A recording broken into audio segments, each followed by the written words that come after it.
금요일입니다. 주 안에서 한 주를 잘 마무리할 수 있게 되기를 축복합니다. 합리화라고 하는 것은요, 누군가 잘못된 길을 갈 때 그 자신의 행동을 뉘우치기보다 그럴듯한 이유를 대는 것이 합리화죠.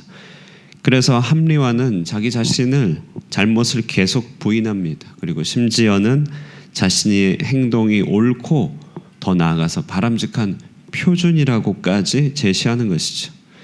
당시 고린도 사회는요, 오늘날과 같이 몸의 쾌락을 추구하는 일이 잘못된 것이 아니라는 합리화가 팽배했습니다. 생각이 단지 생각 정도에 그친 것이 아니라 하나의 사상이 되어서 퍼져갔습니다.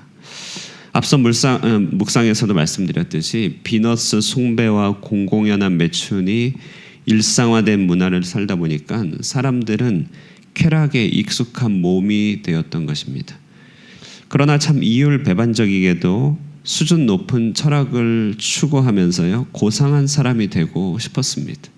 이랬던 그들은요, 몸의 방종에 면죄부를 주면서도 영적인 상승과 구원을 추구하는 철학을 유행시키게 되었던 것이죠. 그것은 나중에 영지주의라 불리는 사상이 되었는데 기독교의 큰 적수가 되었었습니다. 이들은요, 사람의 존재를 영과 육으로 구분했습니다. 우리도 영과 육으로 구분하여 생각하고 편의상 영육 혼으로도 얘기하겠지만 그것은 어디까지나 편의상의 구분이죠. 우리는 영과 육이 구분되어 있지 않은 하나의 몸입니다. 몸이 상하면 마음도 상하고 마음이 상하면 영적으로 문제가 생깁니다. 영적으로 문제가 생기면 마음으로 나타나고 그것은 몸으로 또 영향을 미치죠. 그러나 이들은 영과 육을 완전히 구분했습니다. 플라톤이라고 하는 철학자의 영향인데요. 그래서 이데아, 불멸의 존재는 영이니 영혼이 구원받으면 되는 것이고 육체는 내버려 두게 된 것입니다. 그래서 이 육체를 많이 학대하였는데요. 대표적인 것이 너무나 심각한 금욕주의나 아니면 오늘 고린도 전서의 배경으로 나왔던 쾌락에 대한 방종에 면죄부를 주는 것입니다. 왜냐하면 구원받을 것은 영이니까 몸은 이 땅에서 큰 상관이 없다 이렇게 된 것입니다. 대단한 합리화였죠. 굉장한 합리화였습니다. 이것을 사상을 접한 사람은요, 그 양심을 누르고 있던 무게감을 떨쳐버리고 몸의 방종을 추구할 수가 있었습니다. 그럼에도 불구하고 고상한 삶을 사는 거니까요. 오늘날의 시대도 분명히 성적인 남용이 도가 지나칩니다. 그러나 행복 추구권 그리고 자유라고 하는 사상 아래서 전적으로 긍정하고 있습니다. 이런 몸의 쾌락을 제한하는 조금이라도 생각을 하게 되면 격렬하게 저항하는 시대가 오늘날의 시대입니다. 그런데 문제는요, 이런 합리화된 생각이 교회 안에서 신자의 자유를 말하는 교리와 뒤섞이게 되었다는 점입니다. 고린도 교인들이 한 말이 12절에 모든 것이 가하다라는 신앙의 구호였죠. 모든 것이 가하다. 우상의 제물도 가하고 또 율법을 지키지 않아도 가하고 그리고 성적으로도 방종하여도 가하다. 고린도 교인들이 한 말이 이 신앙의 구호인데요. 율법을 그리스도께서 속박을 패하시고 믿는 자에게 자유를 주셨으니 이런 모든 것이 가하고 몸의 쾌락을 추구하는 일은 자연스러운 일이다 라고 하는 그런 잘못된 신앙이 들어왔던 것이죠. 그런데 사실은요, 고린도 성도들과 심지어 당대 사람들도 몸의 방종에 대해서 대단히 혼란스러워 했던 것입니다. 식욕과 같이 자연스러운 성적인 욕망이 사람에게 존재하는데 그것을 부정하는 것은 자기 존재를 부정하는 것이니까 그럴 수 없는 것이고, 사람들은 식욕을 양심의 가책 없이 채우듯이 몸의 쾌락을 가책 없이 그래서 채우려고 했지만 거기에는 온갖 후회와 또 눌림과 공허와 자기 경멸이 뒤따라온 것입니다. 이들은 죄책감을 덜어내기 위하여 사상까지 개발했는데요. 그럴수록 그들의 마음은 고통뿐만 아니라 불륜, 관계 파괴, 성적인 착취, 여러 질병들이 이루 말할 수 없는 부작용이 그 사회를 뒤덮고 있었습니다. 매우 혼란스러웠음에도 불구하고 동시에 몸의 쾌락을 떠나지 못하는 강력한 묶임이 있었던 것이죠. 여러분, 음행은 자유가 아니라 묶임입니다. 묶임. 지난 시간에도 말씀드렸지만 사랑의 질서를 벗어난 추구는 영혼의 대참사입니다. 바울은 지난 시간에 교회의 따리를 틀고 있는 음행을 단호하게 대하지 못한 교회의 미성숙을 다뤘다면, 이번에는 조금 더 깊숙이 사람들의 뇌리에 박혀있는 거짓 철학을 변화시켜 주려고 하고 있습니다. 거짓된 몸의 철학이죠. 이것에 대해서 바울은 기독교적인 몸 철학으로 가르쳐 줍니다. 하나씩 보면 세 가지 얘기 나오는데, 첫 번째는요, 몸은 쾌락을 위하여 존재하는 것이 아니다 라는 말이죠. 몸은 쾌락을 위하여 존재하는 것이 아니다. 13절입니다. 13절 한번 읽어볼까요? 읽겠습니다. 시작. 음식은 배를 위하여 있고 배는 음식을 위하여 있으나 하나님은 이것저것을 폐하시리라. 몸은 음란을 위하여 있지 않고 오직 주를 위하여 있으며 주는 몸을 위하여 계시느니라. 강력한 말씀입니다. 몸은 쾌락을 위하여 있지 않다. 쾌락은 강력한 것이기 때문에 우리의 몸을 이끌고 가는 큰 힘이 됩니다. 그러나 몸은 쾌락을 위하여 있는 것이 아니다라고 하는 이 명제 하나가 우리로 하여금 브레이크를 걸어주는 것이죠. 분명히 우리 몸에 쾌락을 두신 것은 창조자의 지혜에 속합니다. 이것은 하나님과의 연합과 생명의 잉태를 가르쳐 주시기 위해 부부 안에 위치시켜준 거룩한 계획입니다. 그러나 쾌락이 주인인 것은 아니죠. 음식은 배를 위하여 있고 배는 음식을 위하여 있는 것이 아니냐, 이것이 고린도 성도들과 그 당시의 구호였습니다. 음식은 배를, 우리가 다 먹고 살고자 하는 거 아니냐, 뭐 이런 표현이죠. 이 같은 수준으로 사람들은 성적인 연합을 이해하려고 하였고 그들의 부담을 덜으려고 했던 것이죠. 방금 말씀드렸듯이 구원받는 것은 영혼이고 육체는 썩어 없어질 것이니 몸을 함부로 대했던 것입니다. 그러나 오늘 얘기합니다. 몸은 쾌락을 위한 것이 아니라 그리스도께서 그 몸을 위하여 죽으신 것이다. 예. 주님이 살리시려고 한 것은 단지 우리 영혼이 아니라 영과 육체를 포함한 우리의 몸 전체다. 그분이 자신의 몸을 주셨고 몸으로 이 땅에 오신 것은 바로 우리 몸을 살리기 위한 것이다. 그러므로 우리의 몸은 쾌락을 위한 것이 아니라 주를 위하여 있고 주는 몸을 위하여 있다. 그러니까 음식은 배를 위하여 있고 배는 음식을 위하여 있다. 조금 더 이제 추상적인 얘기로 하면은 우리의 몸은 쾌락을 위하여 있고 쾌락은 몸을 위하여 준비된 것이 아니냐라고 하는 그 당시에 편만한 뿌리 박힌 사고방식을 뒤집어서 우리 몸은 주님을 위한 것이고 주님은 우리 몸을 위하여 있다, 이렇게 얘기합니다. 우리가 부활할 것은 영만이 아니죠. 우리 몸 전체가 부활하는 것입니다. 이것이 몸 철학 첫 번째죠. 몸은 쾌락을 위하여 있는 것이 아니다. 간혹 우리는 연약하고 충동에 약한 존재이기 때문에 이런 쾌락이 우리를 추동할 수가 있습니다. 그럴 때마다 몸은 쾌락을 위한 것이 아니다 라고 한번 선포해 줄 때 흑암의 역사가 멈추게 되는 것이죠. 두 번째요, 몸은 그리스도의 지체다. 이게 두 번째 몸의 철학인데요. 15절입니다. 한번 읽겠습니다. 15절. 너희 몸이 그리스도의 지체인 줄을 알지 못하느냐? 내가 그리스도의 지체를 가지고 창녀의 지체를 만들겠느냐? 그럴 수 없느니라. 몸은요, 그가 연합하는 대상의 지체가 된다는 것이 바울의 이야기죠. 성경의 사고입니다.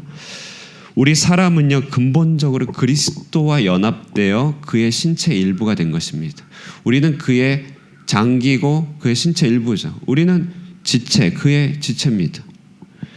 그런데 사람들은 몸의 쾌락을 합리화하면서요, 음행을 저지른 것이잖아요. 매춘이나 음행을 범하게 되는데 이 행위는 어떤 물건을 훔치는 것과 다른 것입니다. 이것은 분명한 연합의 일이 있는 것이고 거기에 새로운 묶임이 있습니다. 혼의 매임이 있습니다.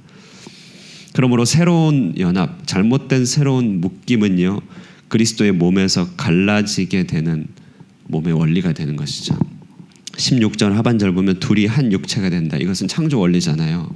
창세기에 둘이 한 육체가 될지니라, 이게 창조 원리인데요.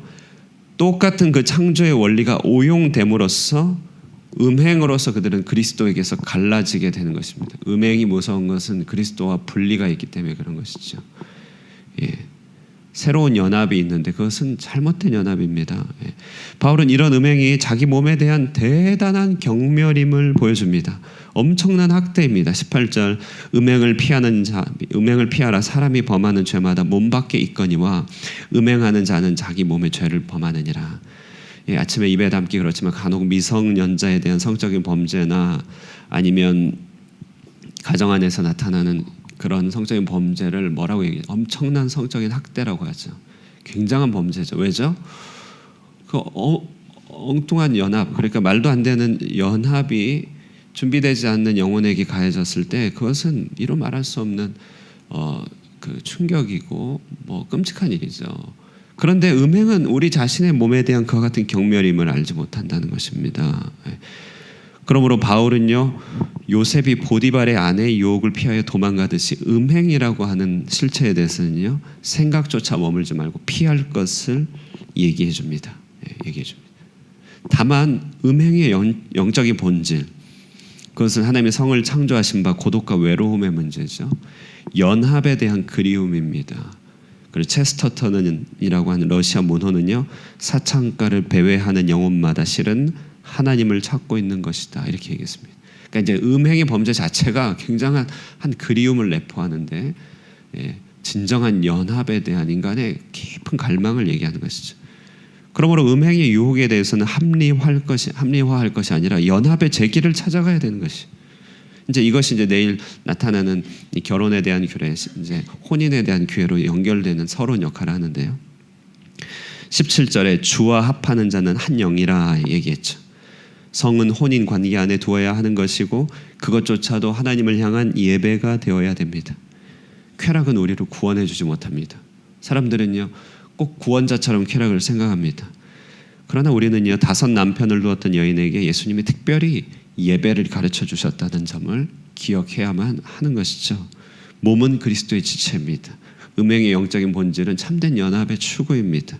우리는 그리스도와 연합이 되어야 된다는 것. 우리의 몸이 그리스도의 지체가 되어야 된다는 것. 그것이 두 번째 몸 철학입니다. 첫 번째는요, 몸은 쾌락을 위하여 있지 않다. 두 번째는요, 몸은 그리스도의 지체다. 세 번째는요, 그러므로 몸은 성령의 전이다. 19절입니다. 19절 한번 같이 읽겠습니다. 시작.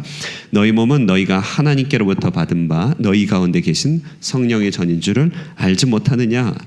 자, 여러분, 정말 몸이 너무 중요합니다. 우리 공부를 잘하는 아이들요, 생각해보면 공부를 머리로 하는 것 같지만 그게 아니라 잘 생각해 보십시오. 그가 공부하는 몸이 된 것입니다. 그렇죠? 기도도요, 내가 하는 것 같지만 더 중요한 것은 기도하는 몸이 되는 것이죠. 기도하는 몸이 되는 것입니다. 결국 내가 어떤 몸이 되느냐가 우리의 행복이고 우리의 미래입니다. 섬기는 행동이 중요한 것이 아니라 섬기는 몸이 되는 것이죠. 사람들의 행동과 양심은 몸으로 통합이 됩니다. 다 결국 몸이에요. 예배하는 몸이 될 때 예배가 되는 것이고, 섬기는 몸이 될 때 섬김이 이루어지는 것이고, 기도하는 몸이 될 때 기도가 이루어지는 것이고, 사랑하는 몸이 될 때 사랑하게 되는 것이고, 사업하는 몸이 될 때 사업하는 거지, 아이디어만 있다고 그게 우리가 일이 되는 건 아니잖아요. 다 몸의 문제, 몸으로 통합이 됩니다. 순종하는 몸, 곧 성령의 전인 몸입니다. 반대로 하면요, 음행하는 몸, 죄짓는 몸, 그것도 몸이 그렇게 되어 있는 것이죠. 완전히 존재가 다르다는 것입니다.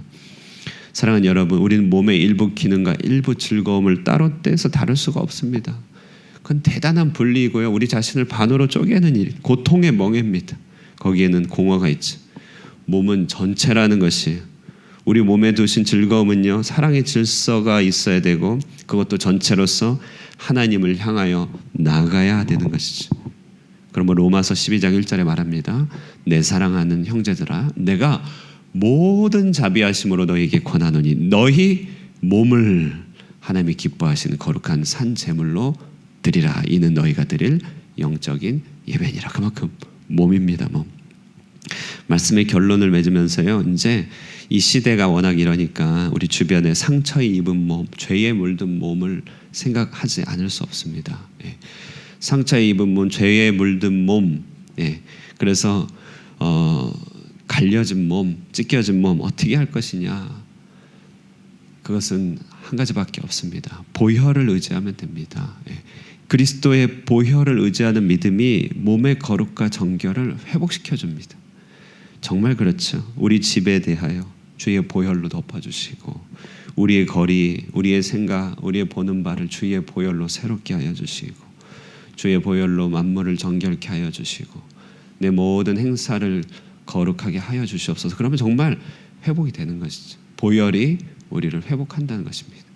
오늘 이 고린도 성도들도 그 주의 보혈을 의지하여서 주의 백성 된 것이 아니겠습니까? 우리 죄에 물든 몸은요 예수의 보혈을 의지할 때 회복이 됩니다. 그리고요 또 하나 생각해 이 시대 과연 우리의 이 말이 이 시대에 먹혀 들어갈까 이런 참 장벽이 느껴집니다. 합리화 세상 철학으로 이미 많은 묶임으로 똘똘 뭉쳐있는 우리 이 시대 우리 젊은 사람들을 향하여서 이 시대 안 믿는 사람들을 향하여 이 말이 먹혀 들어갈까 생각하겠지만 그럴수록 오늘 우리는 그런 고린도에서 전파했던 바울의 몸 철학을 잘 붙들어야 됩니다. 사람들 만날 때 볼 때마다 지나가는 사람 볼 때마다 죄에 물든 우리 주변의 사람 볼 때마다 몸은 쾌락을 위한 것이 아니야. 주님의 것이야. 선포해 주는 것이죠. 속으로라도. 그래야 우리도 보호가 되는 겁니다. 몸은 그리스도의 지체야. 예. 우리 아이돌 애들 이렇게 어린 애들이 막 나타날 때 몸은 그리스도의 지체야. TV를 향하여서. 예. 그리고 몸은 성령의 전이야. 이거는 완전 우리 존재이기 때문에 강력한 것입니다. 예. 우리 몸이 무엇인지를 규정하는 것이죠. 그러므로 결론은요 한마디입니다. 몸은 내 것이 아니야. 예. 여러분 우리 몸 내 것 아닙니다. 그렇죠? 몸은 내 것이 아니에요. 몸은 값으로 사신 바가 된 것이니 그러므로 우리 몸으로 하나님께 영광 올려드리라. 내 몸이 내 것이 아닙니다. 그러므로 오늘 이 하루도 우리의 몸으로 비싼 값으로 사신 우리의 몸으로 하나님께 영광을 올려드릴 수 있는 귀하고 복된 하루가 될 수 있기를 주님의 이름으로 축복합니다. 기도하겠습니다. 사랑과 은혜가 충만하신 하나님 아버지 우리에게 몸을 허락하여 주시고 우리 몸을 구속하시기 위하여 이 땅에 몸을 입고 오신 구원자 예수 그리스도를 생각합니다. 그 몸을 우리를 위하여 내어주시사 우리 몸을 구원하여 주시고 우리로 하여금 하나님 쾌락을 위한 존재가 아니라 주님을 위한 존재 그리스도의 지체 성령의 몸으로 성령의 전으로 살아갈 수 있도록 큰 은혜 베풀어 주시니 감사합니다. 죄에 물든 이 시대 가운데서 우리의 몸과 마음을 지켜 우리가 이 몸으로 하나님께 영광을 올려드릴 수 있게 하여 주시고 또 범죄에 빠져 있는 자들이 그리스도의 보혈로서 정결함을 입어 온전히 주께 속할 수 있게 하여 주시며 이 약하고 어두운 시대 가운데서 오늘 말씀이 우리에게 선포하여 준 것 같이 우리 하나님이 보시는 그 몸을 이 땅에 선포하며 많은 사람들을 구원해 나갈 수 있도록 우리를 굳게 붙들어 주시옵소서. 오늘도 기도하는 몸이 되어서 경건한 몸이 되어서 은혜를 구하는 몸이 되어서 주님 앞에 머뭅니다. 하나님 우리 몸 가운데 성령으로 역사하여 주셔서 우리 몸 거룩한 성전이 되게 하여 주시옵소서. 예수님의 이름으로 기도드리옵나이다.